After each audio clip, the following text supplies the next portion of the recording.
How to Transform the American High School, episode 484.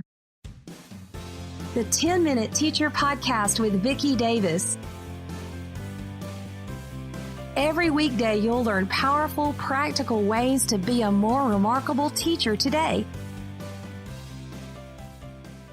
Today, we're talking with Dr. Sarah Fine, author of In Search of Deeper Learning, The Quest to Remake the American High School. Now, I know a lot of my listeners could rant about this, but Sarah, where are the areas where the American high school needs to be remade? That's a great question. I would say pretty much all of the areas, unfortunately.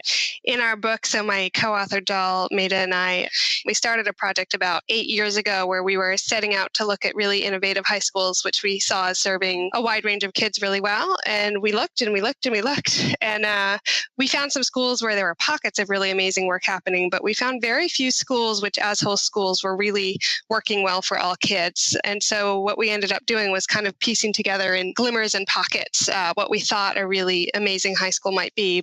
Also, we really spent some time digging into why we thought so few high schools were doing well as whole schools. And it really comes down to kind of the historical imprint of how high schools have been designed in America. So high schools were set up for all students in the early 20th century. Before then, they were really available only to elite students. And it was a moment in time when large swaths of immigrants were coming and flooding to the cities in the US. And there was this scramble to figure out how do we serve all of these kids who speak all of these different languages.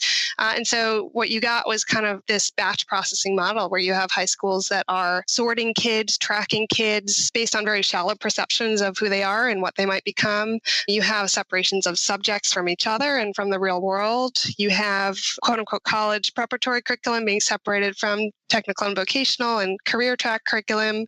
You have teachers who are separated from each other and who are given really strict guidelines about how much they have to get through. You have colleges which are asking kids to earn credentials, which really don't mean very much in terms of learning. So if you look, for example, at advanced placement, there's just an enormous array to get through and not a lot of depth in what kids need. And so you just have this huge constellation of competing forces that mean that high school just isn't a very rich place for many kids, either intellectually or social emotionally for them. And the one bright spot we found was that around the periphery of high school, so the places that very few policymakers and educators spend a lot of time talking about, so extracurriculars, clubs, elective courses, sports teams, theater, newspaper debate, green engineering, all the kind of things that we don't think of when we think of high schools are really the places that we saw the most powerful learning happening. And so a big piece of what we came away with thinking was that high schools really need to start paying attention to what's happening at their periphery and using that as a way to think about sort of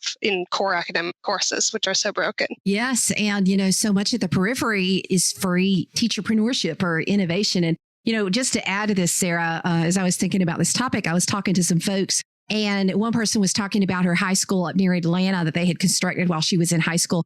And she said that they were not allowed to go outside and there was no external light, no windows, because they had taken the plan of a prison to build a school. And that was a big trend in the late 80s and 90s. So we literally have some school buildings that were designed as prisons and adapted to be schools. I mean, we've kind of made a mess. So how do we get out? Where do we go next so that we can have exciting schools where kids are excited to come and learn? Well, just to pick up on that line, I do think schools really are quasi-judicial. We have metal detectors in some schools and elaborate systems of kids getting passes to go places. We kind of manage their bodies, we police their bodies, but also their minds. So absolutely. I think the first place to start is really kind of a stance shift on that front, right? Like adolescents are capable of so much. They are almost adults, right? Intellectually, we know that their brains are fairly mature. Their decision-making may not be quite as far along, but they're capable of a lot of abstraction in their thought. They're capable of a lot of physical prowess, right? Like fine motor. They can do really interesting things with their hands. And so if we could lean into that and really treat kids as the capable, almost adults that they are, I think that's a place to start. And then obviously we have to structure curriculum in classrooms sort of around those assumptions rather than around assumptions that have to do with sort of control, micromanagement, credentialing. And so I think that's why some of those spaces that are sort of at the periphery of schools are so exciting, is because they're freed of some of that logic where we're trying to control. The assumption is like kids can do the work and kids can do really interesting work. That's a whole lot more promising place to start. Well, and I teach digital film. I'm one of those elective teachers. I teach a lot of electives. And, as the kids are making the movie, it's their movie. They'll say, well, why are we doing this? And I'm like, I don't know. Why are you doing this? Because, our goal is that they're the ones producing. I guess one of the things that drives me crazy is when people say they deliver content. I don't think you deliver content. I think that kids connect with prior knowledge to learn. So give us some examples of some things that you in your book said, okay, this is great. Can you give us other examples? Yeah, we have one chapter in our book where we follow a couple of extracurriculars really closely. And one is a theater production, and one was a debate team. And they were in very different contexts. The theater production was at a fairly affluent, resourced suburban public school, and the debate team was at a high poverty urban district public school. And we found both had a really, to your point, there was a sense that kids were making something, they were producing something, they had a lot of choice and agency over what they were doing. There were true differentiated roles, right? So in most classrooms, it's like every person for themselves. We have this kind of very sort of independent, individualist sense of so-and-so might be sitting at a table with so-and-so, but really each of them is responsible for quote unquote mastering the content, as you say. Whereas if you look at a debate or if you look at theater, there are truly different roles that kids take on as they're ready for them and that are based on what their actual assets and strengths and interests are. And they're actually working toward making something that is original, right? In debate, it's not a tangible something. It's an argument sort of under pressure. But there's this sense of momentum and this sense of kind of purpose and purposefulness that comes when you're trying to create something for a real audience. We don't see it that often in our classes, but when we do it, it's strikingly similar to what I'm describing. So for example, I spent a bunch of time in a project-based school where the best work really felt like you were in one of those peripheral spaces, but you were actually in a core academic class. So there was one project I followed where kids were creating documentary films, to your point. And it was a humanities class. They were studying the Cold War. They were studying Marxism and the Red Scare and the paranoid style rhetoric that was so prevalent in the 50s. And their assignment was not just to kind of understand what was happening during the McCarthy era, but then to create films where they were using sort of fear-based logic themselves to make some kind of argument to their school community about something. So it was real, if you think about Bloom's taxonomy, for example, they were literally creating something which required them to have some deep understanding of not just the what of what happened in the 50s, but kind of how the sort of social forces and the sort of rhetorical arguments that folks were drawing on back then. The one I followed real closely were some kids who were making an argument that high school should have condom distribution mechanisms in the bathrooms as well as in nurses' offices.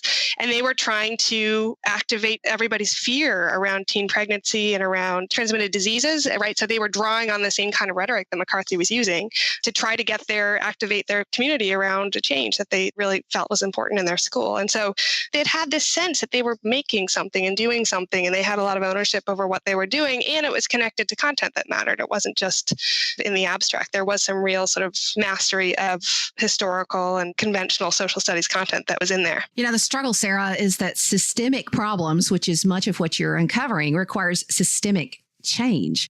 There's so many struggles. I mean, many of my colleagues around the world are scripted and really find that they're in a straitjacket that they cannot emerge from. And it really makes it difficult for them to connect with kids and create those exciting projects. Now, I'll tell you, if somebody tried to script me, I would quit teaching. I wouldn't do it.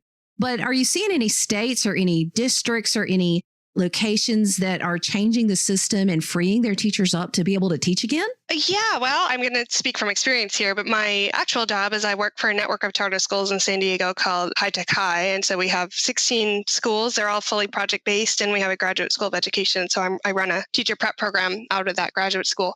I think what's so different here is that it's not just about liberating teachers from constraints, but it's also support. I believe that if you just took away all the constraints, that we would immediately have amazing teaching everywhere, right? And so there's a real sense here that what teachers need is also opportunities to themselves experience powerful learning, and then sort of reflective moments to unpack what that means and what the dimensions are, and then to think about transferring that back to the design of their own classrooms. And so there's a lot of really rich professional development here. There's a lot of collaboration and mutual support, and there's a lot of just learning from examples, right? Like when you have a really transparent system and somebody next door is doing incredible work and you have the chance to spend time in their classroom, it's inspiring. But if you're a real teacher, you're also walking away with some tools in your pocket from the experience of seeing that. So one of the things here is that there's just a huge amount of transparency. Literally, walls are generally made out of glass. There's an open door policy. There's a lot of spending time in colleagues' classrooms and opening up the movable walls between classrooms so that you can be co-teaching. So that in and of itself is a whole lot more powerful place to start, I think, than the way that most high schools are designed. The book is In Search of Deeper Learning, The Quest to Remake the American High School. Dr. Sarah Fine has been sharing with us today. And Sarah, you've given us a lot to think about. Thank you, Sarah, for the book and the conversation. Thank you so much. Great to talk with you. Thank you for listening to the 10-Minute Teacher Podcast. You can download the show notes and see the archive at coolcatteacher.com/podcast. Never stop learning.